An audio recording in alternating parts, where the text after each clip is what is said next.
അസ്സലാമു അലൈക്കും വറഹ്മത്തുള്ളാഹി വബറകാതുഹു. മഹർ പരസ്പരം അങ്ങും ഇങ്ങും പ്രീതിപ്പെട്ട് കൊടുക്കുന്നതായ ഒരു സംഖ്യയോ അല്ലെങ്കിൽ പറമ്പോ എന്താണെങ്കിലും വിരോധമില്ല. അത് ഭാര്യ ഭർത്താക്കന്മാർ തമ്മിൽ പ്രീതിപ്പെട്ടുകൊണ്ടുള്ളതായ ഒന്നാണ്.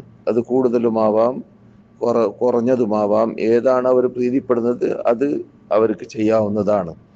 അതിൽ ഇസ്ലാം കൃത്യനിഷ്ഠതയോ അല്ലെങ്കിൽ കർശനമോ ഒന്നും തന്നെ നിയമമായിട്ട് ഇസ്ലാം വെച്ചിട്ടില്ല. അത് ഭാര്യ ഭർത്താക്കന്മാർക്ക് വിട്ടുകൊടുത്തിരിക്കുകയാണ്. അള്ളാഹു സുബ്ഹാനഹു വ തആല അള്ളാഹിൻ്റെ കൽപ്പന സമ്മാനമായിട്ട് നിഹിലത്തായിട്ട് ഹദിയായിട്ട് സ്ത്രീകൾക്ക് നിങ്ങൾ സദാഖ് അഥവാ മഹർ കൊടുക്കുക. വാതു നിസാ സദുഖാതിഹിന്ന നിഹല എന്നാണ് അള്ളാഹുവിൻ്റെ വാക്ക്. അതുകൊണ്ട് അവിടെ കടുപിടുത്തമോ അല്ലെങ്കിൽ പ്രയാസപ്പെടുത്തലോ ഒന്നും തന്നെ ഇല്ലാത്ത രൂപത്തിലായിരിക്കണം മഹർ നാം സെലക്ട് ചെയ്യേണ്ടതും മഹർ കൊടുക്കേണ്ടതും. അത് സ്വർണമായിരുന്നാലും വെള്ളിയായിരുന്നാലും കാശായിരുന്നാലും മറ്റു പറമ്പായിരുന്നാലും എങ്ങനെയായിരുന്നാലും വിരോധമില്ല. പരസ്പരം അങ്ങും ഇങ്ങും പ്രീതിപ്പെട്ടതായിരിക്കണം.